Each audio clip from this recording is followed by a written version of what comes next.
Hey guys, let's get more news about Steelers, but first, don't forget to subscribe and leave your like. Russell Wilson's career is dead if Steelers start Justin Fields in 2024. After 2 seasons of disastrous quarterback play from Kenny Pickett and company, the Steelers aggressively updated their roster. Gone is the old guard, as all 4 quarterbacks currently under contract have never played for this team. The hope is for a quick turnaround and better results than what this team has suffered through in recent years. The 2 main additions to the room were Russell Wilson, signed for the veteran minimum, and Justin Fields, who was traded for a conditional 2025 6th-round pick. While Fields has his contingent of fans, this seems like the Wilson show right now, and the expectation is for him to start until he can't. This narrative shifted following the Pickett trade. While a thinly veiled farce, the Steelers were adamant that Wilson was competing for the starting job with the incumbent. Following the trade though, and despite the trade for Fields, the team has been in Wilson's corner. Fields has come out and said that he still expects to compete for the starting role. I mean, what else would he say? But nearly everyone is in agreement that Wilson is the starter until proven otherwise. That said, there is an equally large expectation that Fields will eventually get promoted to starter. If things go sideways though, what will it mean for Wilson's career? Let me say the caveat, because I know at least one person is thinking it: what happens if Fields earns the job and is electric this season? While I don't anticipate that happening, if it did, this argument isn't valid. In this case, though, Wilson is ultimately benched for Fields for mediocre play, something that has plagued him for the past few seasons. Where does Wilson go after that? For starters, his stint in Pittsburgh is likely a short one, as his getting benched means he likely only plays the season here before moving on. How would the rest of the league view him though? Sure, quarterback play is always needed and Wilson has been a top name in the league, but at his age, I couldn't see a team ponying up for Wilson as anything more than a backup. The idea that he can recapture some of his past success would be dead. If he can't do it in Pittsburgh this season, it isn't happening. I can't see Wilson happily accepting a backup role with little to no shot at starting. He was clear this offseason that wherever he signed, he wanted to have a shot to compete for the starting gig. This led him to the Steelers, as they had an obvious need for the position. Wilson has also made a fair bit of money in the league and is married to a successful singer. Financially, the incentive likely isn't there for him to be a pure backup. Add in the pride element and I find it a hard sell for him to want to be in that position.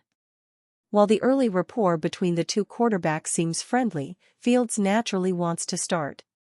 He is in a contract year, and even just a few good games could cause him to earn significantly more money on his next contract.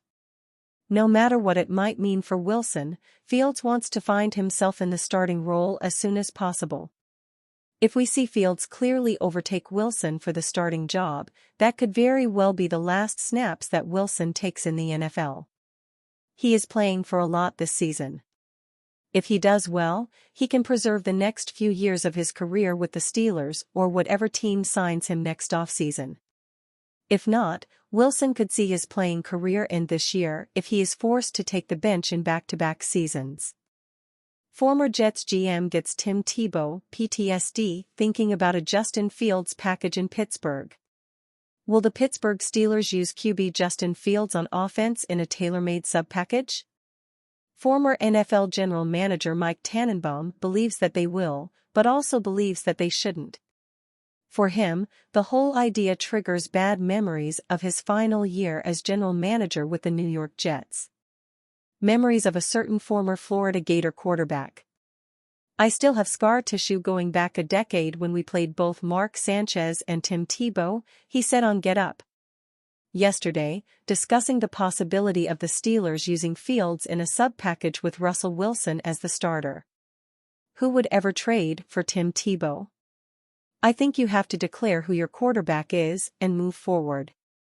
Tannenbaum, of course, traded for Tim Tebow, so he was poking fun at himself there. Unlike the Jets' unsuccessful Tebow experiment, however, he believes that the Steelers should go with their potential sub-package quarterback as their starter.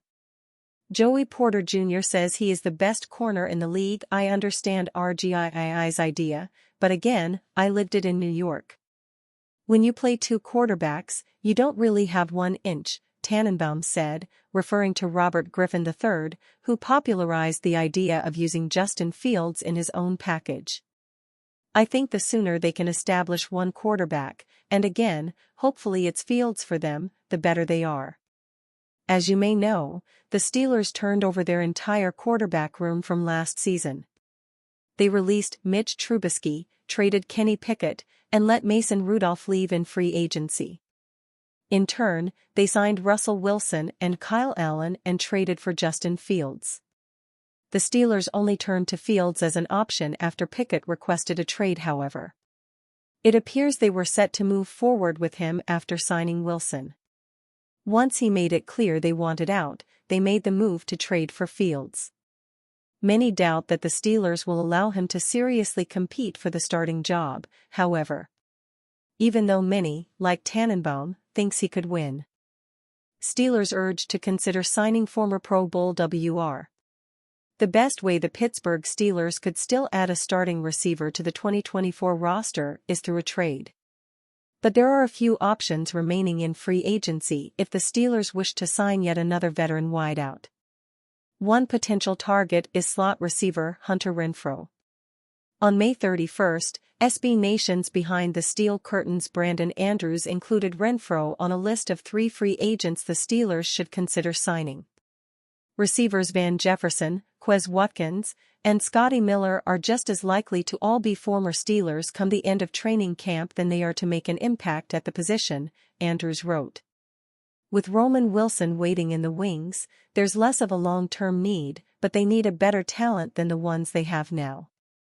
Renfrow is more experienced as a starting receiver and would serve as a fine tutor for Wilson and could function as the Steelers' number 2 receiver while Wilson learns the position. Renfrow posted 25 catches and 255 receiving yards with the Las Vegas Raiders last season.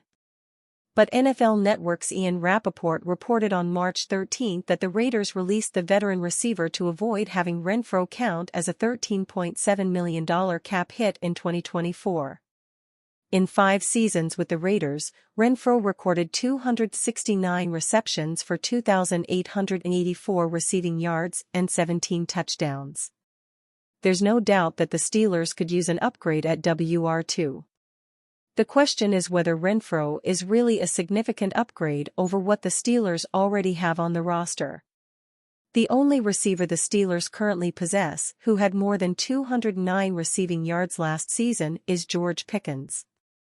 While Renfrow did eclipse that mark last season, he did by merely 60 yards. The best seasons of Renfrow's career were from 2020 to 21. Ironically, that has also been the case for the veteran wideouts the Steelers have already added this offseason, Van Jefferson, Quez Watkins, and Scotty Miller. In 2021, Jefferson and Watkins had 802 and 647 receiving yards, respectively. Miller had 501 receiving yards and a 15.2 yards per catch average during 2020. Renfrow eclipsed those totals. He recorded 103 catches for 1,038 receiving yards and 9 touchdowns during 2021. But after the Raiders traded for Davante Adams following that season, he became an afterthought in the Las Vegas offense. Over the past 2 seasons combined, Renfrow had 61 catches, 585 yards, and 2 touchdowns. That's about what Jefferson produced during the same 2 seasons, 44 catches, 578 receiving yards, and 3 touchdowns. Renfrow's 9.6 yards per catch average the past 2 years is also a little lower than the averages Watkins and Miller posted, 10.3 and 10.2, respectively. Renfrow has an edge in certain areas over the veteran receivers the Steelers are currently counting on for depth. But in other departments, Renfrow comes up short. While Renfrow has starting experience, he's started just 23 of 73 contests in his NFL career. Both Jefferson and Watkins have started more NFL games, 35 and 25, respectively. Renfrow also doesn't have the advantage Jefferson and Miller both have, which is previous experience in Arthur Smith's offense. Jefferson and Miller both spent part of the 2023 season in Smith's offense with the Atlanta Falcons. Renfrow's best asset is his quickness out of the slot. And you, fan? What do you think of the situation of Hunter Renfrow? Leave your opinion in the comments.